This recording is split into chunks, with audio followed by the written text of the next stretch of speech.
Okay. All right. So the stream's setting itself up right now. So everybody's coming in. And then we'll go ahead and let's make sure we've got what we're looking at. Okay. Well, good morning, everyone. See everyone this morning. And just a quick chat. Nate, have you made it on the call yet? I don't see him. Okay. So Oh, there he is. Oh, there we go. Okay, great. All right. So we'll kind of give everybody just another minute or two to get settled, and then we'll go ahead and get started. There it is. I think you said Wendy's going to join us here in momentarily, right?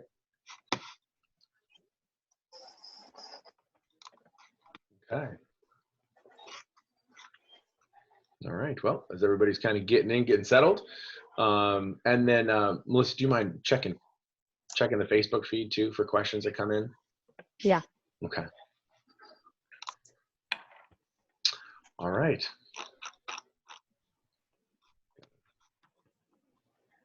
Few people just tagging in, and all right. Well, let's go ahead and get started.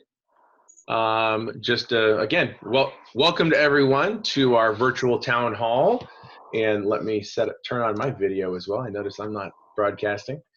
So again, welcome to everybody to our virtual town hall meeting this morning. It is May 2nd, 2020. And on the call today, we've got a number of guests. Kind of our topic is to kind of look at, of course, not just what the new extension of the order is going to look like in Contra Costa County, but we're also going to take a look at kind of the now normal for retail. And I've got a few guests from our retail partners. I've got Nathan from Sun Valley Mall. He's a general manager from Sun Valley Mall. Wendy, she is from Safeway. And Ryan, he is the general manager from Home Depot. So they're joining us just to kind of give us that rundown of what are the different things that are going on right now, but also what to expect. And so we look forward to that. And then, of course, we have got our partners from the Concord Chamber of Commerce and Visit Concord. And then we're going to have a fun little wrap up of how the Concord Couch Concert went as well. So we've got Thomas here who's going to give us a rundown on that as well. So with that, we'll go ahead and get started. Hopefully everybody's had a chance to click in and get ready. So of course, like always, a little housekeeping. Hopefully everyone that is on the Zoom call is able to make sure your microphone continues to stay muted for right now. We appreciate that. And then what we'll do is at the end of certain presentations, and we do question and answer, there is a way to raise your hand. You see there should be a button there to raise your hand. Please use that button as you want to ask questions, and I'll call on you while we're going through everything. And of course, I'd be remiss if I didn't start off with the stay home and stay safe, but then also the thank yous. I can't stress that enough to everybody that's making things happen and make things possible right now. This last week, of course, every 2 weeks, we do a big push in terms of getting food out to all the different agencies who have worked really hard to make sure that we've got food that gets distributed throughout our community. The food bank works in partnership with St. Vincent de Paul and the different churches. And so that's one that I just want to continue to thank for getting over 1,000 food boxes out to residents over this last week, along with the Monument Crisis Center. And of course, White Pony Express and a number of, the food bank. And so a number of partners we have, everybody's really stepping up. So thank you to them. Of course, thank you to our essential workers. Thank you to those who are doing their best to kind of make sure that the lights stay on and everything is still happening for us at this time. So thank you to all of those who are doing what you can. So what I'm going to do is just kind of go through the general state at the moment. And so this is just to talk about, of course, everybody's heard on Wednesday, we went ahead and further defined what the county stay-at-home orders are. Of course, we do know that they are extended through Sunday, May 31st, of course, until amended or extended.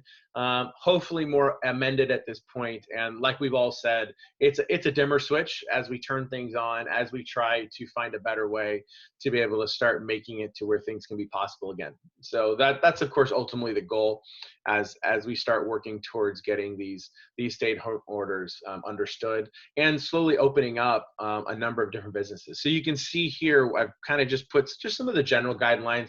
You know, it's a 9-page document. If you want to read it, it's on the county health website. But this is just kind of a quick snapshot of the things that you've probably been hearing, and I just want to reiterate them. As it deals with essential businesses, the construction projects. That's a big one, of course, is getting contractors back to work. Everybody, you know, of course, pending social distancing and making sure that different guidelines are being followed. That's going to be the big one. Commercial real estate transactions are going to get going again. Also, limited opening, and this one I wanted to clarify because this one seems like it's a little. You start to get a little hopeful because you think it means a lot more things, but in actuality, it means a little less than you think. Limited opening for childcare, summer camps, schools, and other rec programs, but it has to do with as it provides care and supervision for children. And I say that on purpose because that one, it seems like there's a little bit of a misnomer about as if we're opening those things up, but it really primarily has to do with the smaller groups, 12 or fewer children, for kind of the purposes of primarily childcare and supervision is the biggest thing. So that's something that was a part of the order that may have been confusing. You'll see other things that are going on: outdoor businesses, nurseries, of course, our landscapers are back in business again, and so that's of course a big thing that you know constantly gets asked is when can my gardener return? Well, now it'll be officially open. All these, I believe, take place as of tomorrow is the deal. So as of May 3rd, everything goes into official effect. And then any other kind of agricultural operations. Essential activities and travel. If you're planning on moving, residential moves are now allowed. And so for those of you who I'm sure enjoy doing that, I know that's not one of my favorite things to do. But it is now allowed again. Recreational activities, I do want to just give a quick heads up on a few things. So the new order allows for some shared outdoor recreational activities, but of course they don't encourage gathering a lot of people. So it's the non-contact things. I do want to at least make note that pickleball, tennis, and golf are looking to reopen on May 4th. But again, these are unorganized recreational use only. And if you take a look at what's going to happen as things get rolled out, even for the sake of pickleball or tennis, it's going to be on a very limited basis. We've actually removed a number of the nets. We've made it to where, you know, it's not, the teams aren't supposed to get back together. We're not trying to foster team activities again, unfortunately. It is for those who want to recreate, but it needs to be on a smaller basis. So just want to make sure that people do know that those things are happening. But again, it's on a much limited basis. So please be respectful of that. And of course, from the city's perspective, that is the one thing that we can control. If it doesn't look like the social guidelines are being followed, we may have to pull back and shut it down until further notice. Another one that I just want to at least throw out there, some of you have noticed, depending on what part of town you're living in, but the Dankinger Road repavement rehabilitation has started. So you'll notice that Dankinger Road basically from not west, from I'm trying to blank on the street. Anyways, from Concord Boulevard until you get to Safeway is closed at this time to through traffic, and that is being completely repaved and completely redone. So I know that was touted as one of the worst roads in Concord. Well, now you're going to see some construction work being done, and so that just officially got started this last week. So just giving everybody a heads up, there will be detours in place for those who are driving through that area. So you want to just plan for that as you are using Dankinger Road. All right, some of the things I want to bring your attention to is Concord Forward. Our economic development team went ahead and put together a lot of resources all in one place, and I want to make sure you're aware of this. The website is concordfirst.com, so it's Concord First, and it's got a lot of the different things that everybody's just trying to make sure we're wrapping our heads around. We have a better understanding of, whether it be the Concord eviction moratorium, the essential business list. That's a big one that everybody's trying to tag into and figure out. The business license relief program. This is a new program that just got rolled out. Again, check it out on the website in terms of what are the different elements to that. And then Concord Eats, that's a big one. It is, of course, in partnership with the Chamber and Visit Concord. And that list does live, so you can have a chance to see all the businesses that are open that are offering either takeout or delivery. And then finally, the building and planning, the permit center. Of course, now the construction's starting up again, there is definitely some best practices and things that are going to be going on as it relates to the permit center. And so that kind of takes me into the Concord permitting portal itself. This is a new portal that just got launched, and it helps everybody in terms of not being able to physically walk into the planning department at this time, but you can do some different things online, whether it be zoning, business, residential related things. It is available online for you to be able to access. So I wanted to make sure everybody was aware that those things are happening. And of course, giving a call with city staff can of course walk you through different things depending on what you're looking for. But just my hats off to the economic development and the planning department for standing up a lot of resources that have gone into making sure that we can still continue to operate a few things as we're getting going here. So the final few things, of course, is cityofconcord.org, City of Concord's website.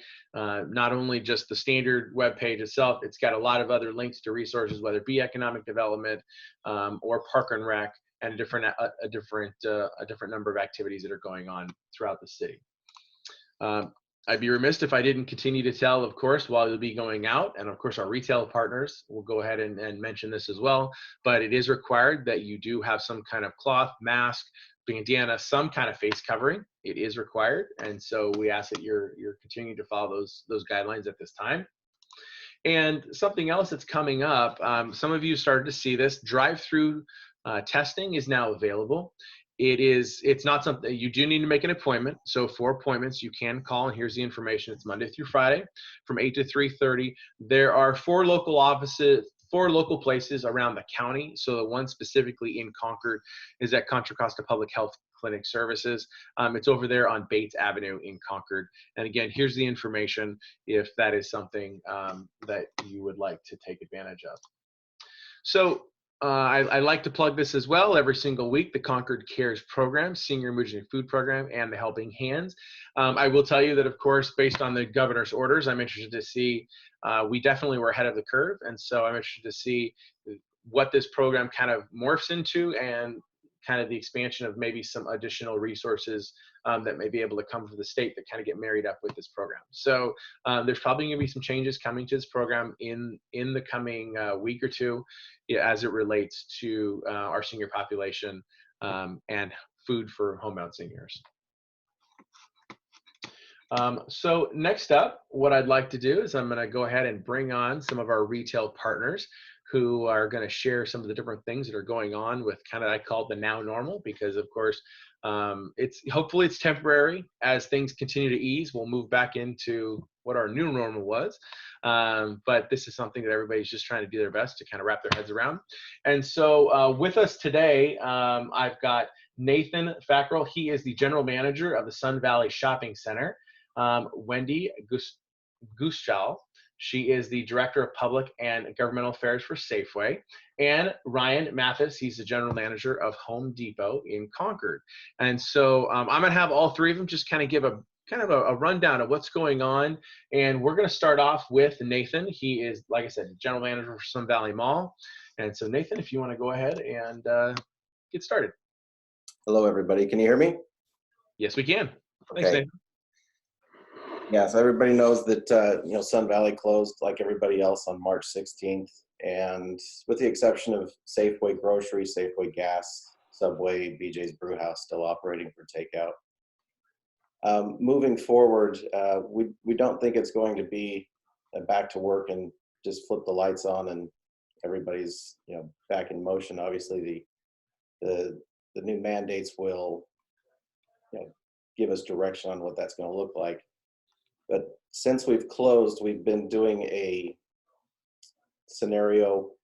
There's been a lot of experiments through experimentation through what we think lies ahead for us, and there'll be a lot more of experimentation through what comes from the county, and the company's doing trial and error through some other centers that have opened nationally. Moving forward, we'll be adjusting our hours for the shopping center, 11 a.m. to 7 p.m. Monday through Saturday, and 12 p.m. to 6 p.m. on Sunday. Obviously, these hours could change given the mandate if it comes out any different. Restaurant hours will vary during this time, and what we're looking at is increasing our security and the role they will play with compliancy with customers, employees, tenants. During that time, they're going to be, letting customers know that compliancy with all the state mandates. They'll be offering suggestions and just letting people know what's the best way to approach these things. Currently, as everybody knows, all persons are required to wear a mask in the general public and to ensure physical distancing with that. So our security team is going to play a huge role in enforcing this for us. Our cleaning department, our cleaning vendor, is currently being trained on a fogging disinfectant system that can be utilized throughout the center daily. This is something we're kicking around right now, but it'll be used in all common areas, food court area, common areas. That'll be done daily. We're adding no-touch restroom door openers. So we feel that that's going to be a big thing for people when they come into a shopping center and everything's clean, and then they have to touch doors that people admit in. So they'll be able to use a no-touch door system at all the restrooms. We're adding 18 sanitizing stations throughout the common area, restrooms, near food use tenants, and all these will be near high touch areas, elevators, escalators, etc. Obviously, our cleaning schedule is going to increase to a minimum of 1 hour of all areas of high touch points, which includes doors, elevators, security areas, handrails, entrances, escalators, elevators, seating areas, and all bathrooms. We're going to be shutting down all of our drinking fountains, removing seating to ensure that social distancing is going to be able to be achieved in these areas. Our food court, we're hopeful that we have a lot of new tenants that are coming in, and we're hopeful that this food court will be a great activation once it happens. And we've eliminated over 50% of the seating throughout the area, and we have benches in areas where we're talking about either stanchioning those off or removing the seating altogether to eliminate the risk of people sitting too close together and gathering. Couple other things, we'll be eliminating all tray wash services, so there'll be no tray wash services passing back and forth to customers. Marketing, we're looking at a few things as far as geofencing and I'm not really familiar with geofencing. I'm relying on our marketing team for this.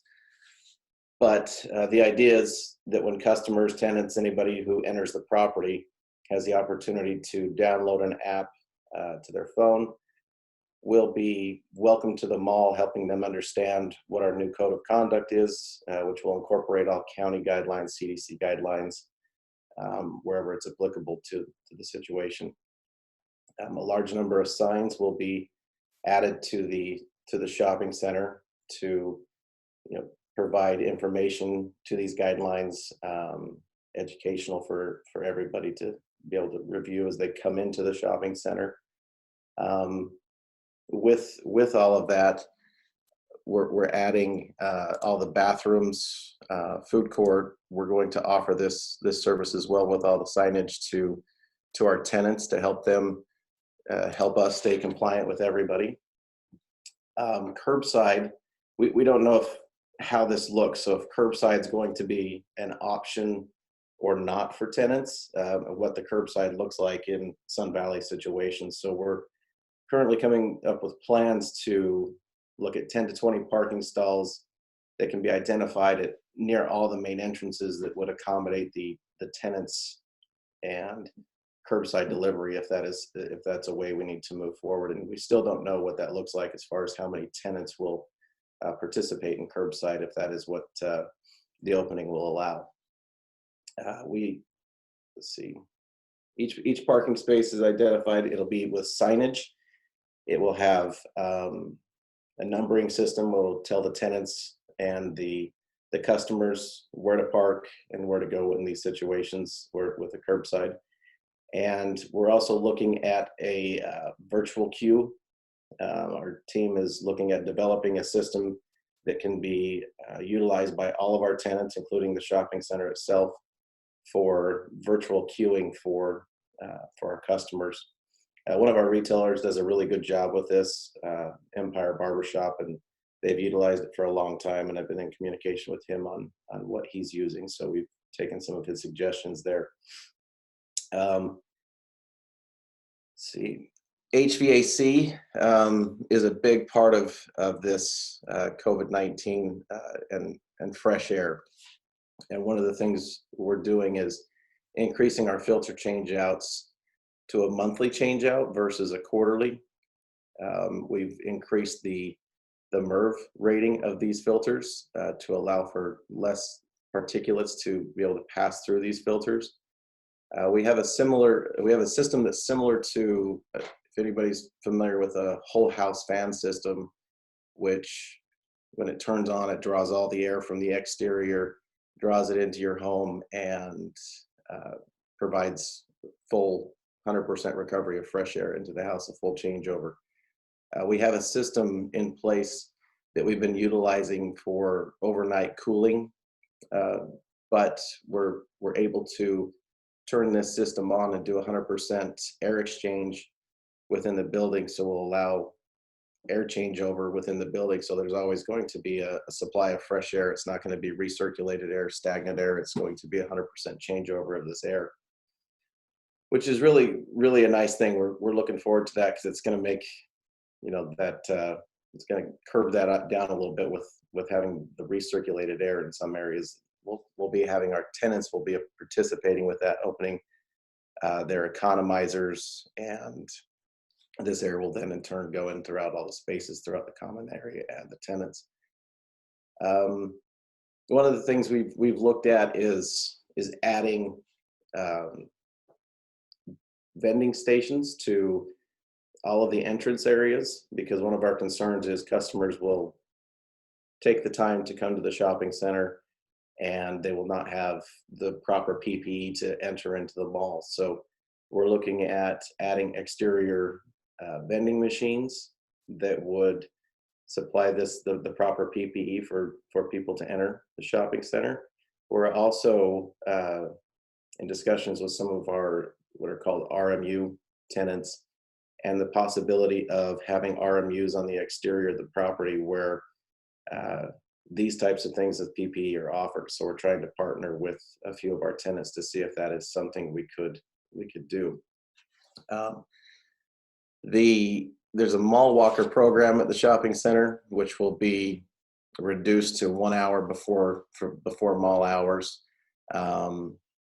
So that's going to be kind of a big hit, because a lot of people love to come to Sun Valley Shopping Center and walk, and they're usually there at 7 a.m. getting their walk-in. So we're going to have to reduce that here coming up. But looking forward, we have a very robust plan coming out. I don't have all the details to that plan that I can share, but as soon as we do have that plan, I'm going to be sharing it with you all. So if there's anything you can see or see beneficial, we'll be happy to provide that for everybody. All right. Well, thanks for the kind of general overview, Nathan. I know that there was kind of, again, trying to figure out what are going to be some of those best practices and some of those safety measures are going to be taken. So we appreciate that in terms of, it looks like you're trying to be extremely proactive in making sure that everyone is as safe as possible when they're at the mall. What I'll do is I'll come back to a few questions, but I want to go to Wendy from SAFEWAY, and if you don't mind, and then let's see, Wendy. Hi, Wendy. Good morning. Good morning. Well, thank you for the opportunity to talk a little bit about what Safeway is doing to help our communities during this time. So there's a few different areas I thought would be of interest to the group. First one is around hiring. So over the past 6 weeks, we've hired over 6,000 new associates throughout the Northern California division of Safeway, most of which have been for in-store retail positions, but it also includes to support our e-commerce needs, whether it be drive up and go services or grocery delivery. And during that time frame, as a company, we've also partnered with other major businesses in the hotel and airline and retail industry to help employ part-time furloughed employees. And through that partnership across the company, we've hired over 50,000 people in that time frame. And we continue to hire to support our e-commerce needs as we're seeing a lot more people purchase their groceries online. As far as store operations go, we are going to be adjusting and expanding store hours of operations starting this Monday. In most cases, stores will be open 5 a.m. to 11 p.m., but I suggest you always, check signage at your local store to verify store hours. And currently we have designated hours for vulnerable shoppers, including at-risk individuals or seniors.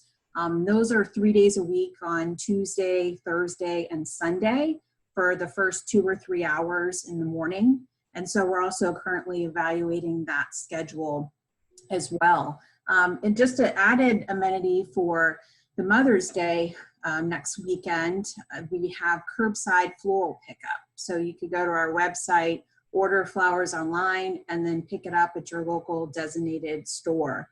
There is a deadline in order to make those orders online, and you can have more information available at our website.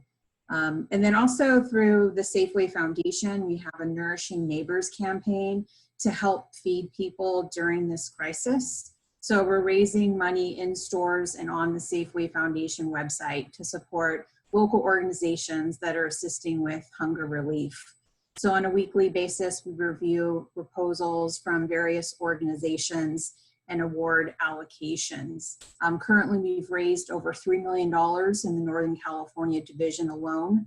And that is on top of the company's commitment of $50 million across our communities throughout our operating area.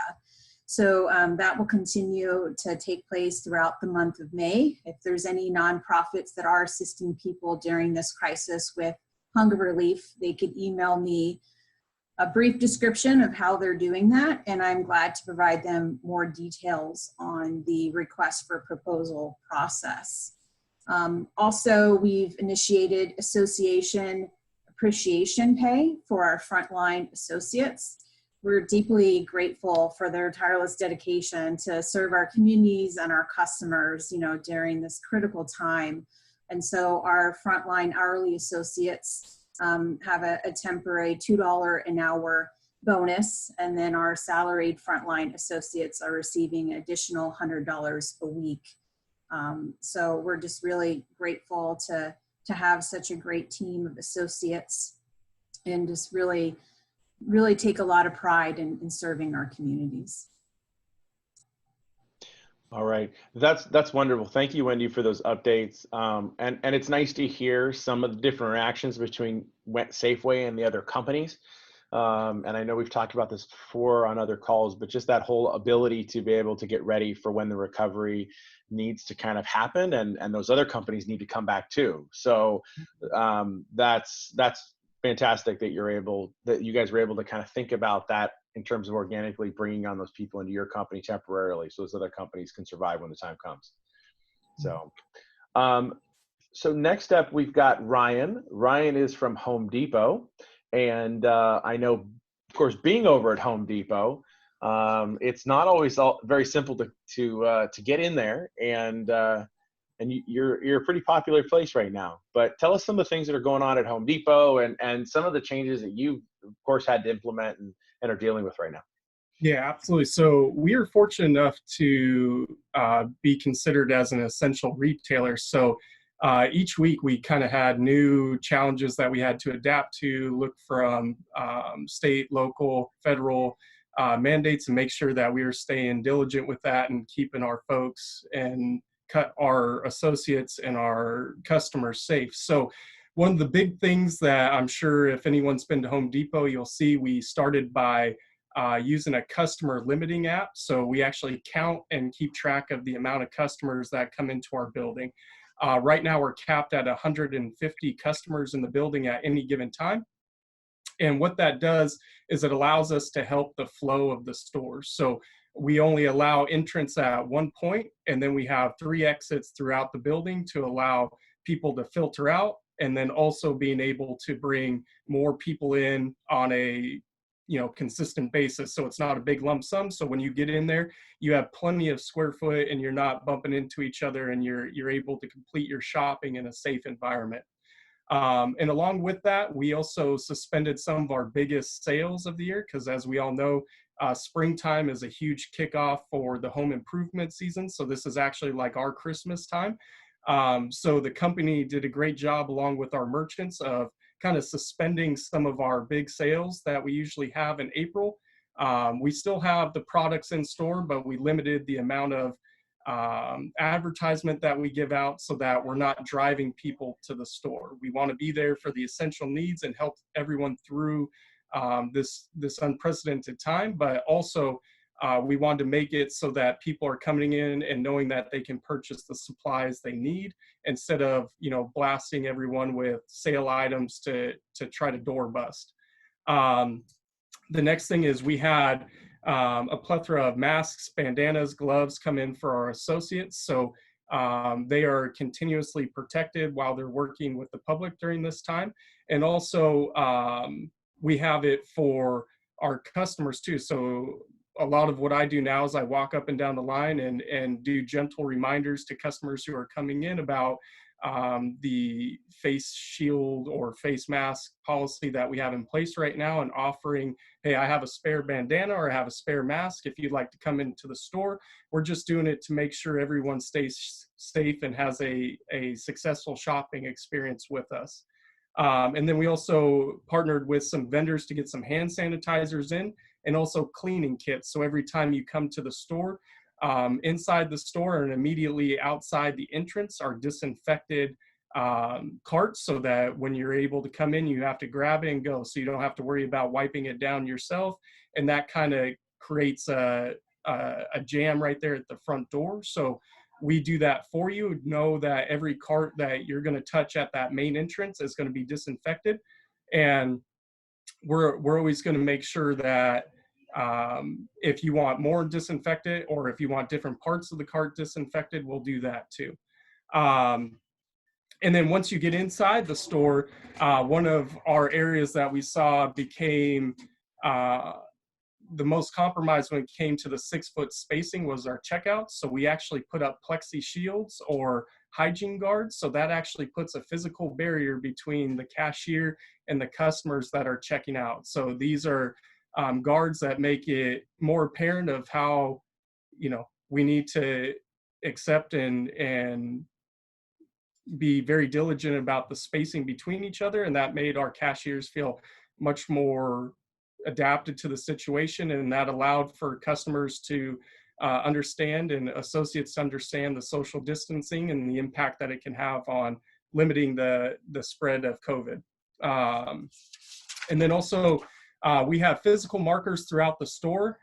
That's done by red duct tape along with yellow duct tape on the floor. So this will go throughout the whole store. So if you're interacting with someone at a desk, it will have an actual physical boundary that shows you what 6 foot looks like. So there's no guessing, there's no estimating. But also it makes it, again, a physical aspect, because a lot of people think they know what 6 foot looks like. They take a guess, but really we're not even close. So all these physical boundaries throughout the store are there just to remind people of the environment that we're in and to respect everyone's space. And then on to our associate side, because we truly do appreciate everything that they're doing through these unprecedented times. We do daily associate health checks. So when we get there, or when they come into work, we have reusable thermometers that are assigned to each associate. So we take their temperature, do just wellness checks on the associate as well. So asking how they're doing, making sure they have plenty of water, fluids, they don't have a fever. And then that kind of tied into our paid time off for our associates, because similar to SAFEWAY and what Wendy was saying, we gave our associates a bonus for being here, plus a premium for working overtime for any associate that wanted to stay late and help recover the store or help with customer service. And then we gave them, a lot of associates received at least 80 hours of paid time off. So if they were feeling any type of illness or unease with being at the store, we allowed them to go home and make sure their families were taken care of. And then we also had our associates that were in the at-risk category, so 65 years or older. We asked them to stay home and make sure they took care of themselves. And we used some seasonal hiring to back up those positions. So right now, as a store, we continue to run right about hours, about 5% under. So everything that we're doing for our associates and making sure their well-being, we're being able to stay staffed, along with some pretty aggressive hiring tactics from our HR managers. So we're bringing people in to get them in the right spot. Now, still everybody's shopping at Home Depot, so we do ask for some patience around that, and it is springtime, so we'll try to get to everybody's needs, and we're training new associates as we go, and it's a different Home Depot than I grew up in, and a lot of folks, so anyone coming in, they're having to learn a whole different type of retail space now. And then one of our biggest wins is about 2.5 weeks ago, we rolled out curbside pickup for Home Depot, which was never offered before, but has been a huge win, especially at our store. So we allow customers to make purchases online, and then we have dedicated parking outside of the store where we man the whole period that we're open. We have associates that are stationed outside of the store to meet you at your car, gather your order information, come into the store, bring it out to your vehicle. So it's a seamless transaction where you don't have to come into the store. Now, the other thing, we've also made improvements to our online site. So when customers visit our online site, you can select the store that you're at, and it'll give you a virtual map. So you can type in the things you want, and if it's in stock at the store, it will tell you where it's at in the store. So when you come in, you can have a direct line to where to go inside the store, so you can pick up your items and limit your exposure within the store and to other customers. Yeah, I think that's about it. And moving forward now, how it looks for Home Depot with construction opening back up. Of course, that's a huge category for us, a huge chunk of the pie. We're going to be extending hours in most stores. Most stores will be open 6 a.m. to 8 p.m. now, where before we were limiting till 6 p.m. But now we're going to open it back up to about 8 p.m. And then we're also going to have 2 entrance points now starting on Monday. Most stores have already started it, but that's to kind of split up the lines for our pro customers and for our DIY customers. So that way our pros that have been out of jobs for a minute, or the jobs have been delayed, we're going to be able to get them into the building. And then it's going to be pretty much an equal part of bringing everyone in the store. So we try to make it so folks aren't waiting in line any more than 20 minutes. So, because we know it's going to start heating up. So our customers' health is top of mind. So we've set up shades outside the store, and we're going to continue to do so all the way down the line. So no one's standing in 85, 90 degree weather to get into the building.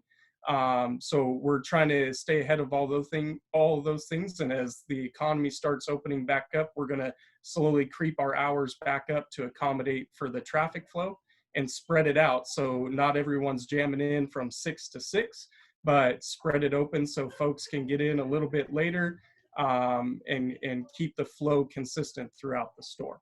But other than that, we always are here because I know a lot of the retailers around Concord will be opening up. So we have a whole team dedicated to these disaster reliefs as Home Depot. And any small retailers or anyone who's opening up for the first time, I encourage you can reach out to myself, and I can get you in contact with some of our response team that can help with, say, hey, these are our guidelines that we've taken to make sure that we're in compliance, and share any best practices that we have so that our community can stay safe. And that's all I got, Tim. No, thank you, Ryan. And hopefully, again, the idea here is just to give everybody a little bit of a taste of what's going on right now between the mall, between Safeway. Home Depot is a good example of a retailer that's been open, that has been trying to operate, and is a kind of also just an example of a number of the different steps they've had to take. And Wendy, if you have a moment to come back on, I know that one of the questions that kind of comes up is, of course, trying to figure out those best practices, even as it relates to Safeway. And we do appreciate the fact that you did the different hours and modified hours for a number of different people. That happened early on. I know that we were in contact with you from day one, so we appreciate that Safeway did that. But was kind of, if you've got some of the things that are kind of the constant things that keep getting mentioned by staff, or as people are accessing Safeway, or their local grocery store in general, what are some things that we really should need to share with people about when they're going into the grocery store? Well, I would just be, mindful just to continue following the guidance from CDC. So, whether it be practicing physical distancing while you're in your store, even though you have a mask on, you still need to maintain your physical distancing. We've taken a lot of safety measures similar to how Ryan described at Home Depot to help protect or prioritize the health and safety of our associates and our customers, including, plexiglass at the check stand, as well as, one-way signage down aisles. And we also have customer limitations in place as well, just to name a few, but just to, maintain social distancing and keep in mind too that, while you might not find your favorite item on the shelf, a substitute is likely available. And our distribution team, along with our suppliers, have been working really hard to ensure that our customers have access to the food items that they need. In some areas, there are opportunities, and we continue to work through those, but just appreciate everyone's patience. Well, like I said, you might not have your favorite item. There is likely a substitute available. Mm-hmm. All right. Well, and thank you for that. So what I want to do is, was there any last things? Nathan, did you have any last comments before we see if there's a question or two from the audience that you'd like to cover, or anything last thing we should be thinking about?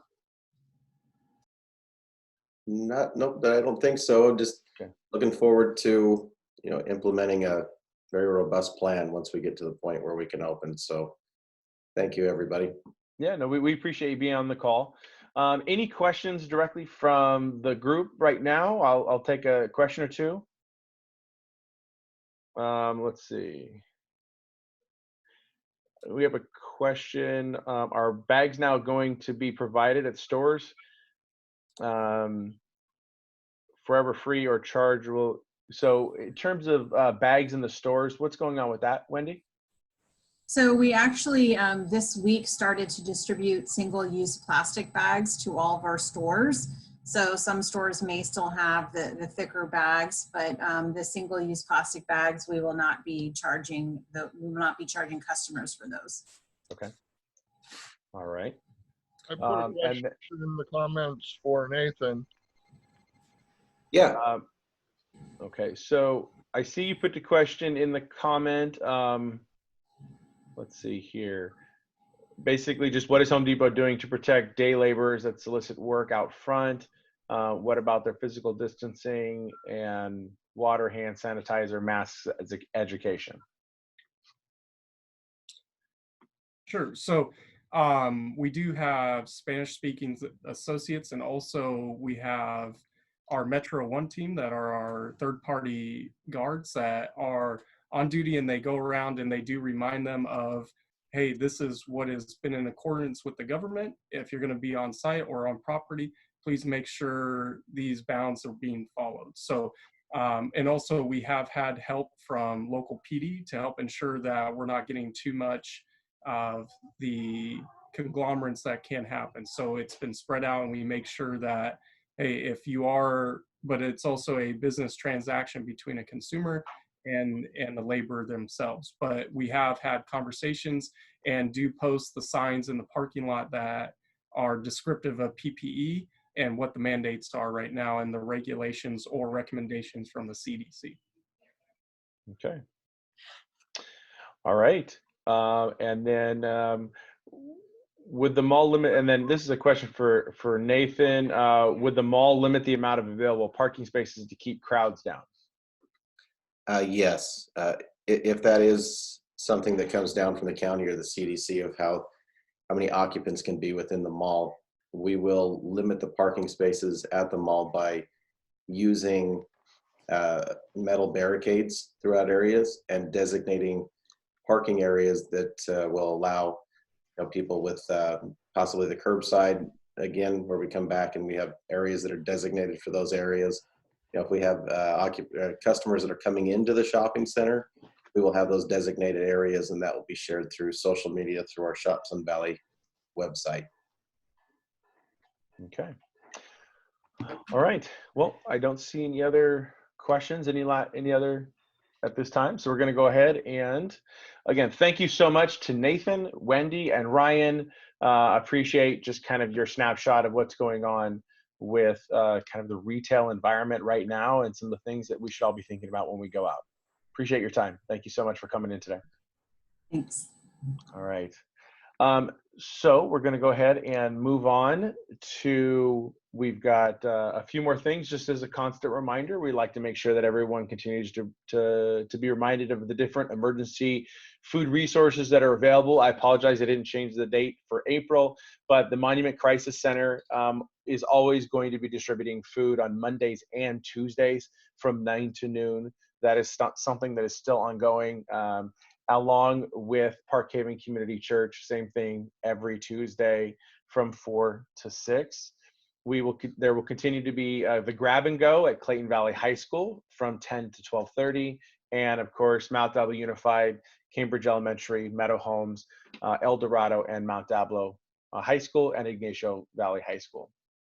The Concord Farmers Market continues to be open, of course.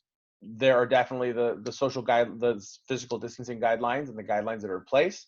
So we just ask that you continue to follow those, but so far so good. And so we'll continue to hopefully keep that open. And then of course, as we round out a number of the different things, I'd like to always continue to remind people of our Concord Eats. I mentioned this earlier with the partnership with Economic Development, the Chamber, and Visit Concord, but continue to help us support our local restaurants. And the Visit Concord website has all the different eats and treats that are available throughout the city of Concord. So next up, I've got Tom Davis. He was a part of helping put together the Concord Couch Concerts that went off last night pretty darn well. And so I'd love for him to give a little recap of how all that went last night. Yeah, thanks for having me here. Just want to give a quick recap of our concert series that we had last night. It was episode 1 was last night. We had over 5,000 views on the events, over 2,000 comments. This is all done on Facebook, and 105 people hosted different watch parties throughout Concord and the greater East Bay area. What Concord Couch Concerts is it's all Concord musicians.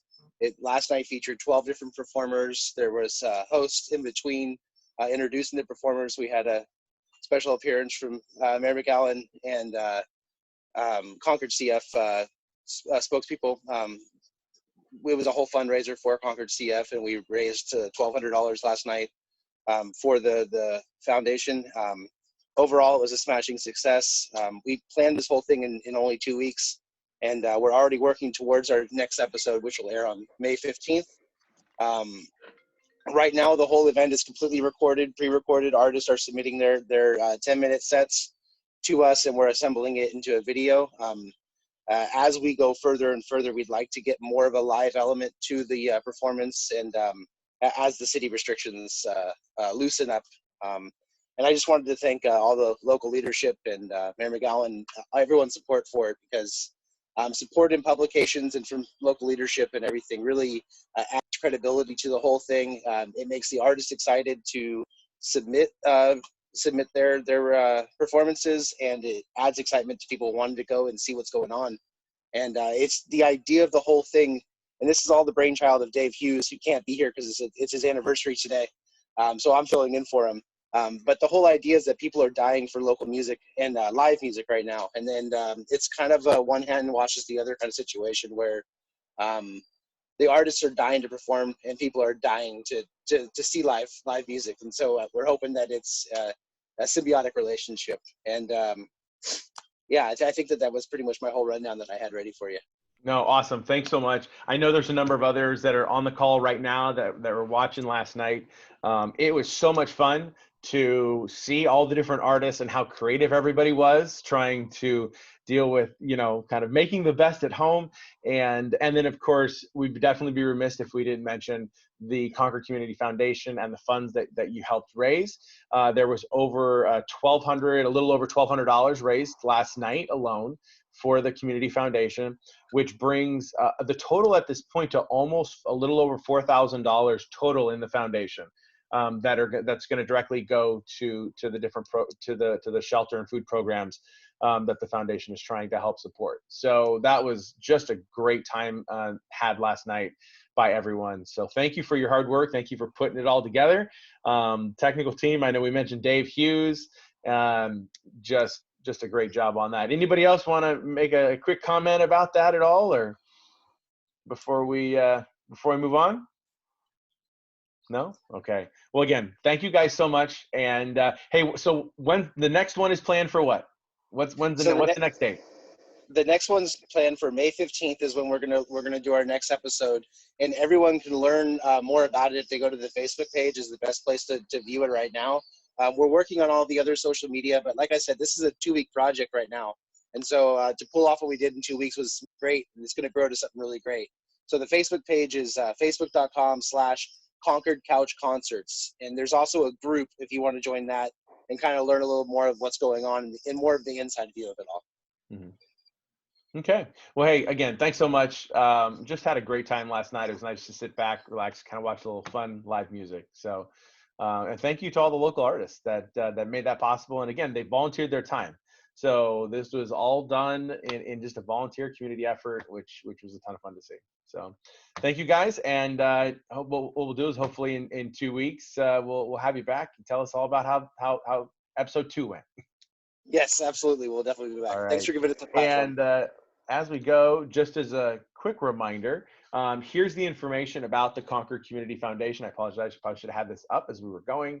It's concordeats.org. Again, specifically for the monies that are getting raised at this time are for the unsheltered, for our hotel and food programs that are being stood up right now by the city of Concord.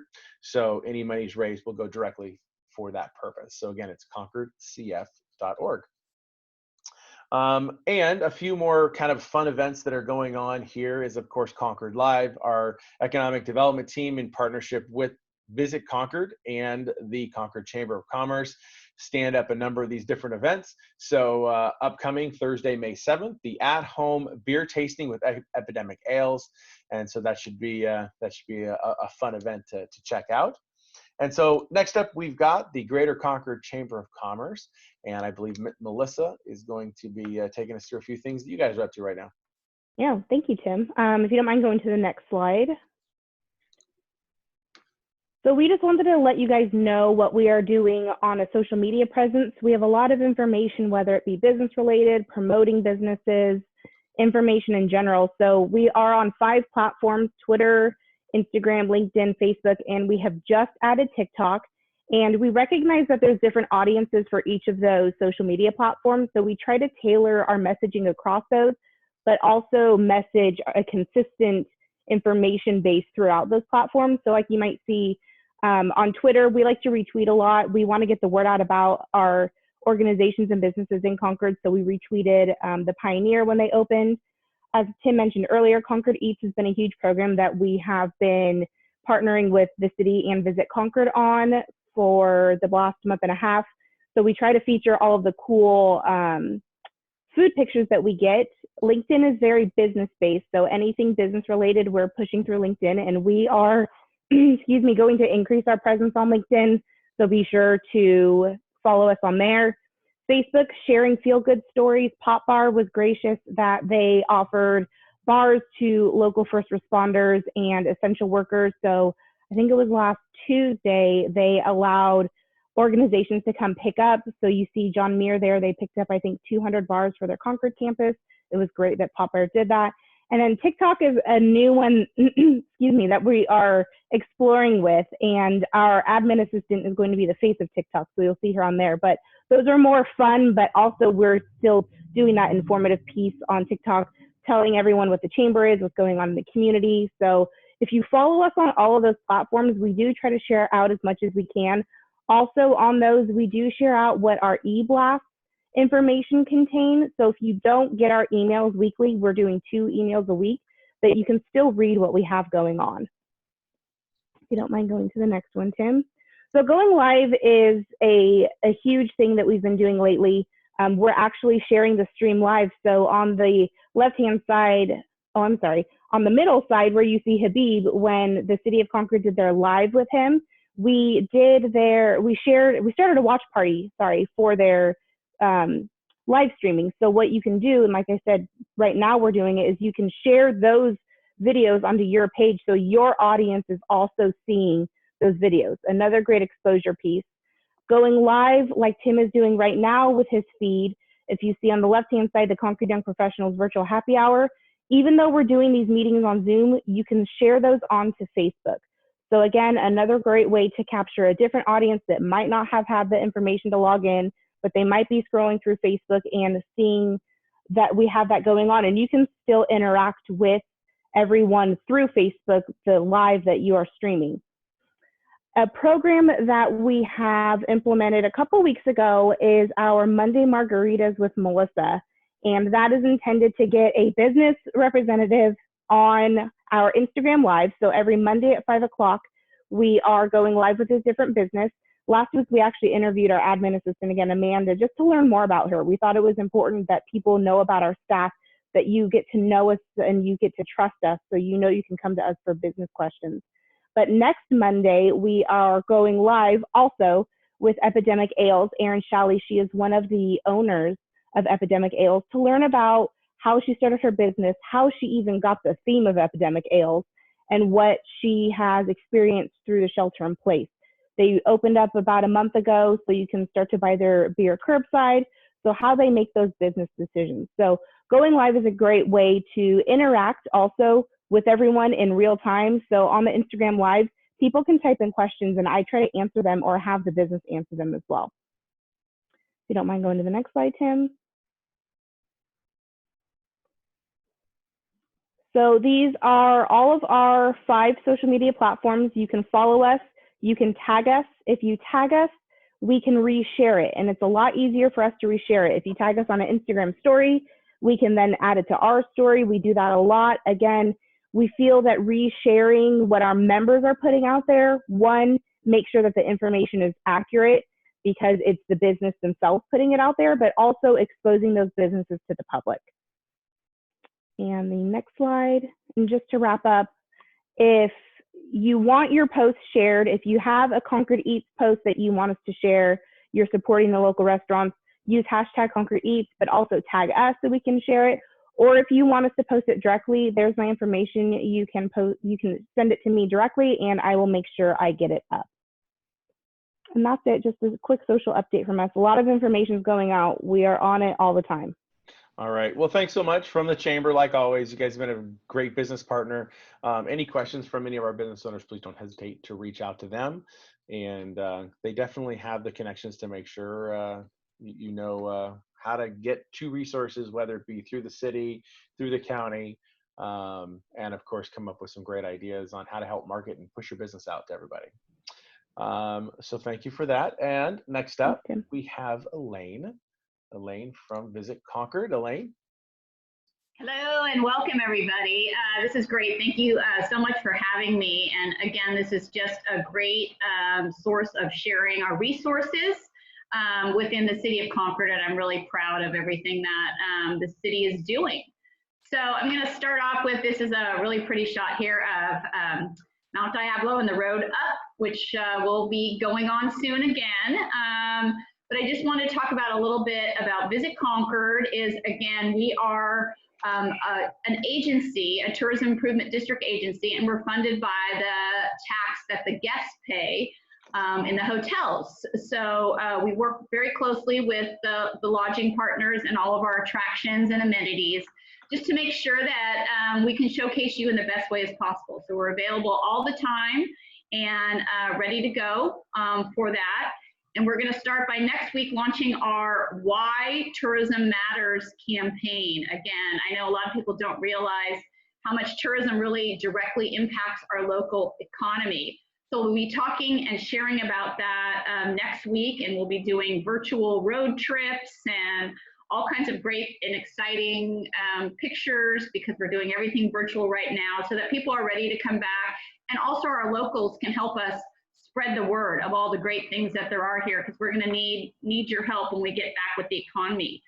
Before I get started with just a short slide, though, I do want to let you know that our numbers are coming in, and we spent, Concord alone did $184 million in travel spending, and that's in and that's $2 billion for the entire county. So it does impact us. 2,000 jobs are created for tourism in Concord, and that's over 18,000 in the county. And we're actually, last year we were #1 as the city with the most, the TOT revenue, providing that much needed back to the general fund.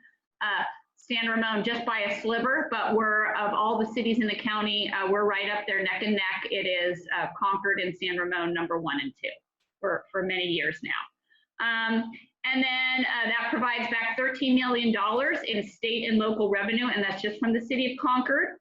We booked $45 million in hotel revenue, and that's over 360,000 rooms that we booked in the city of Concord. So again, we're ready to come back whenever the time is right, and we've got, we know that tourism jobs are created at they're created at a higher rate actually than many other sectors, and they're also very resilient. So I'm going to tell you a little bit now about what we can do in Concord right now while we're sheltered in place.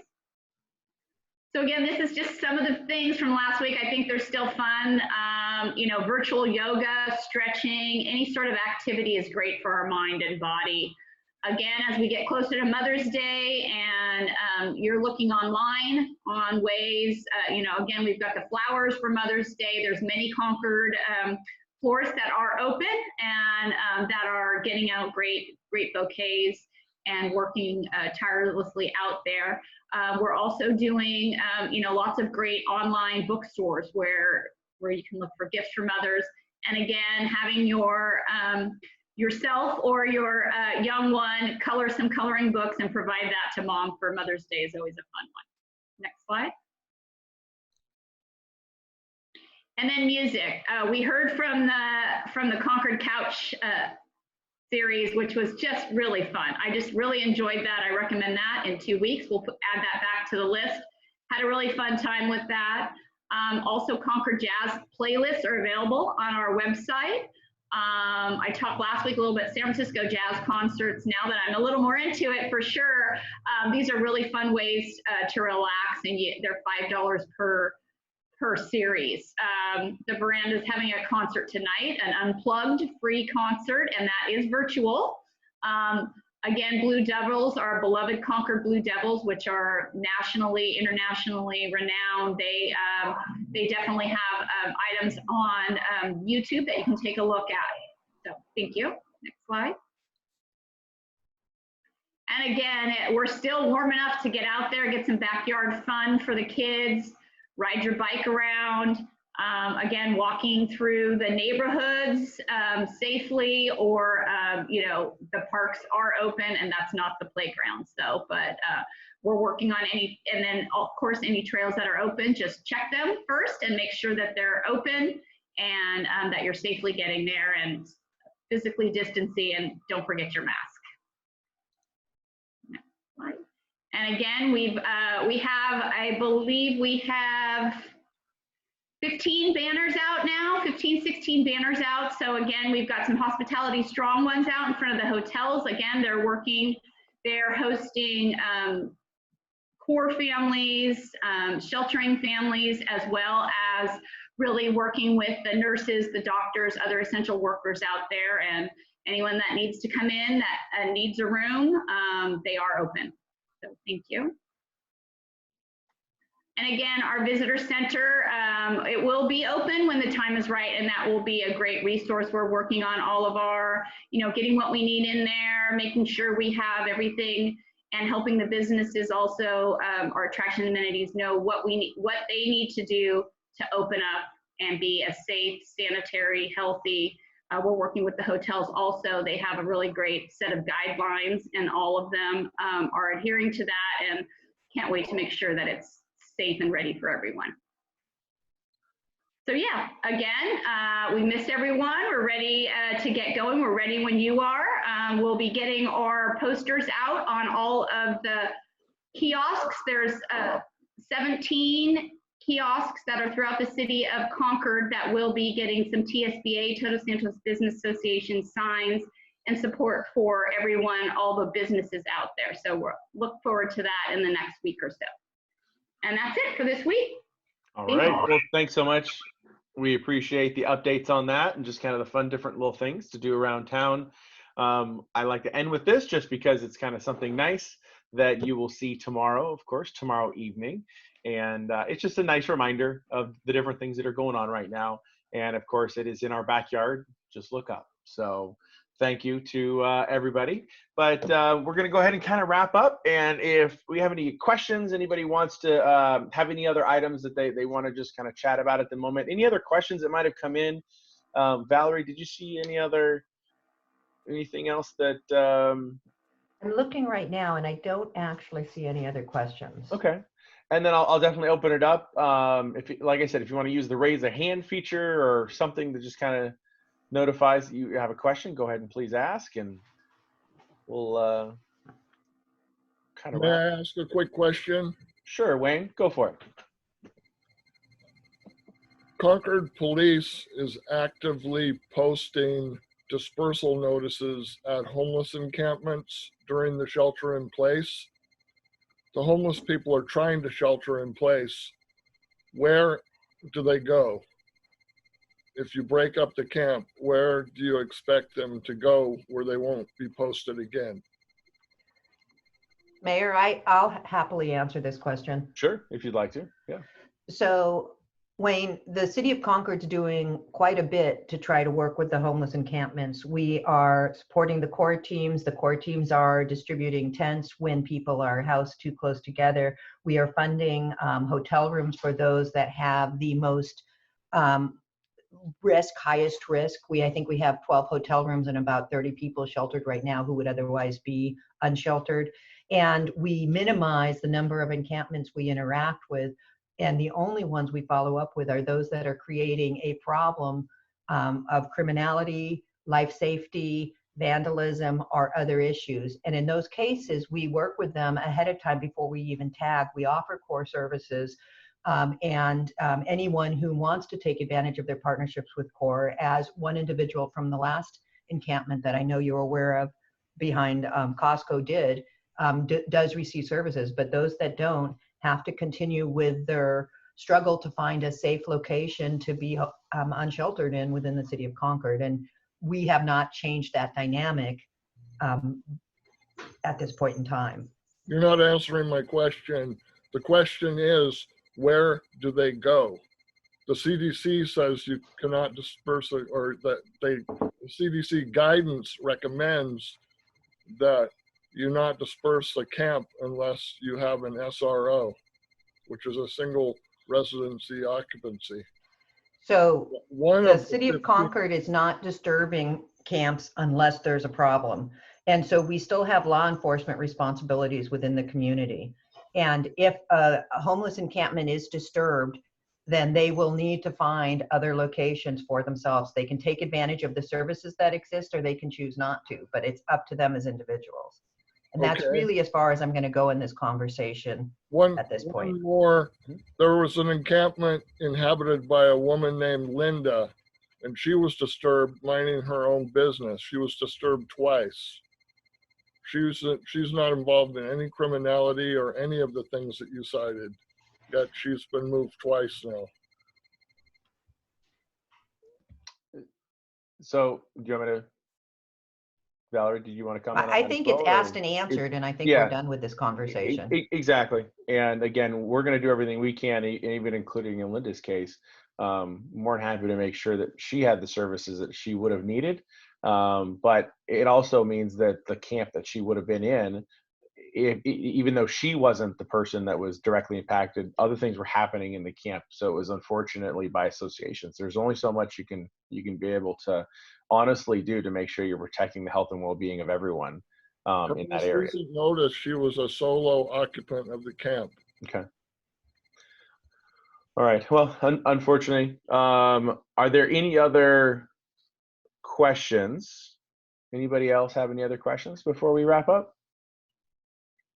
And then anything on, Laura, you had a question? Yeah, it's just a follow-up. I am concerned also about our unsheltered residents, and I know that we're doing a good job with getting them into hotels.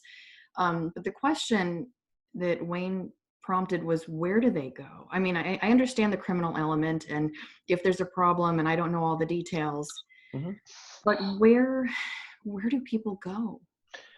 And that's exactly, you ask a really good question, realistically, but I think there's also a certain element of there's only so much we can handle or deal with in terms of giving them that direction. Because in terms of where do they also come from prior to, and there's been a number of cases where we've said we're not disturbing a camp whatsoever if they're not necessarily impacting and causing criminal issues in the neighborhood or those type of things, and there's been so those people are not being disturbed. So there is that balance, but the whole where do they go piece, unfortunately, that's where a number of groups and organizations that can hopefully wrap in around them can help them with that. And I guess that's the piece is we would like them to take help. That's our goal. And so hopefully those who can then even support them or lift them up a little bit, give them direction. And it's not always going to be something that we as a city can completely help solve for them. Right. Is it one of the suggestions I heard earlier this week is that maybe some of the parks that are closer to bathrooms be allowed to have them camp in parks. I know that raises a lot of other issues, but and closer to facilities, but the reality is we just don't have the space for the close to 800 to 1,000 homeless that are on our streets every night. And the reality is that a lot of them are originally Concord residents. These are not necessarily people who came from other places. The homeless tend to go to places that they're familiar with, places where they grew up. There are a lot of them that we've been talking to from Concord Communities Alliances that they're graduates of Concord High School, Mount Diablo High School, and they just have had. And there are residents. They are Concord residents that we. I wish we had more options for them. Yeah, and you're right. I won't disagree with you. And it's just kind of one of those trying to come up with, hey, what's the perfect solution, right? And it's not something that, thousands of roundtables have been had around the country trying to kind of figure out the perfect solution. And while we're trying to stand up a few things right now, And that's kind of where I come back to, you know, maybe there are opportunities for those who want to more actively get involved to kind of wrap around and help these people. I think that's kind of where it comes into play. And of course, you know, there are going to be a migration of homeless because yes, while probably a good majority, there tends to be, it does fluctuate. And it also depends on the different services that are offered per community. Concord has a larger share than most in the county because of the services that are offered, as well as it's a good reminder to let people know that, I mean, in some cases, Concord offers more services, or the only city in all of almost Contra Costa County that's offering anything at all to its homeless. So so those are the pieces too that tend to, it's a double-edged sword, right? Because then as you offer services, people come to where services are. And so we're trying to make sure that we're trying to kind of do it in a manner that also works for all of us.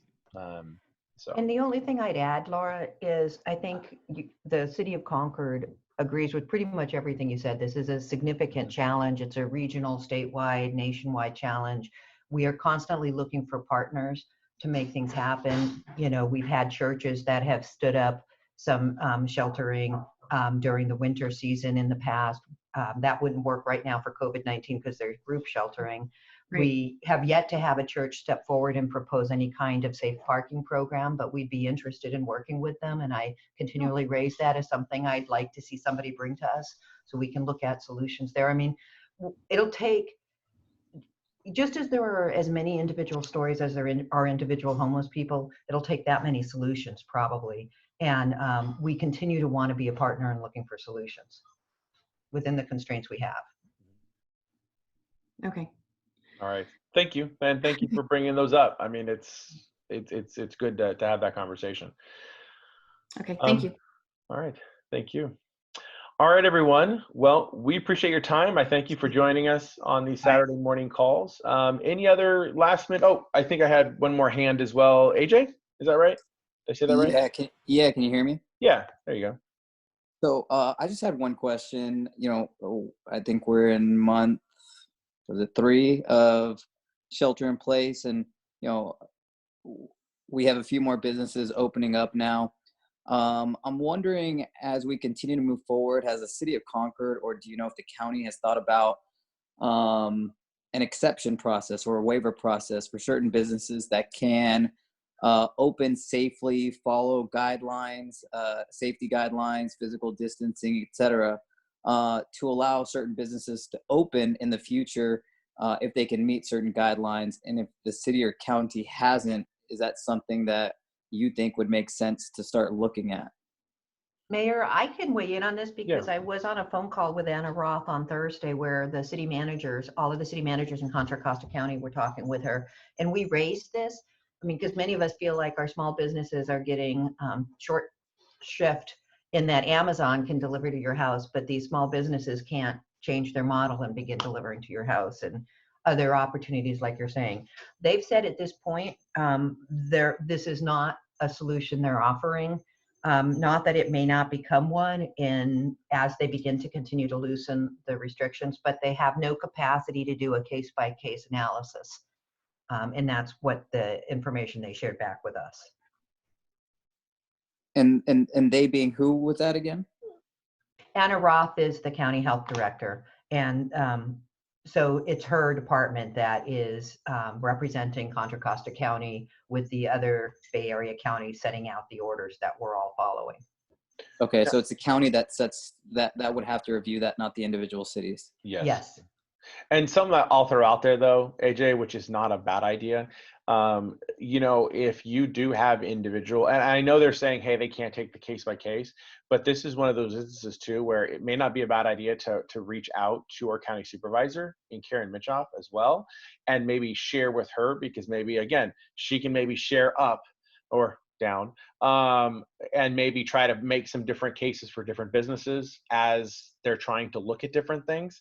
So that might be someone too that you may want to just connect with, depending on what your situation is, what the business is. You know, I mean, the goal is to hopefully not have, you know, to have a number of things looked at, but you know, staffing levels are a little slimmer than we'd like them to be. So it doesn't mean that everything's necessarily getting kind of touched all at once. So that might be the other thing too. If you need help in terms of being able to contact, Supervisor Mitchoff's office, let me know. And that could also be another outlet just to kind of get it in front of them, depending on what it is. Okay, appreciate that. Thank you. Yeah. Okay. I have a question. Oh, sure. Okay, it's just a cultural one. Are we doing any particular outreach to our sister city and like showing specific solidarity during this crisis? And I guess added to that, like, are we asking them what techniques they're doing, like comparing strategy and stuff? Yeah. We've done, personally, I've done some outreach just to their mayor as well, and their vice mayor. Again, more of just kind of sharing in solidarity with them. Of course, it's safe to say, just coming back from there, you definitely see their social and cultural norms. And I think it's probably simpler to figure out that they don't shake hands. The way that they do certain things are much different than the way we deal with things. So, I think those are just things, those are best practices I think we probably adopting in terms of just the way they acknowledge each other. So, even as simple as everybody likes to do the elbow bump thing, it's like, well, as good as that is, it doesn't mean that's actually a good idea either. It's okay just to nod your head and say hello. But yeah, we've tried to reach out to them. I will say, I got to share actually something that is kind of funny. The people that actually hosted us when we were there, they actually own, or no, they don't own. He is the general manager of a toilet paper factory. So they actually manufacture toilet paper and and facial tissue. And needless to say, that was something that we were kind of chuckling about, how that's kind of a good business to be in right now. So so for what it's worth, it was just something that kind of was a little funny. But overall, they're doing well. Hey Tim, George Fulmore. Sure.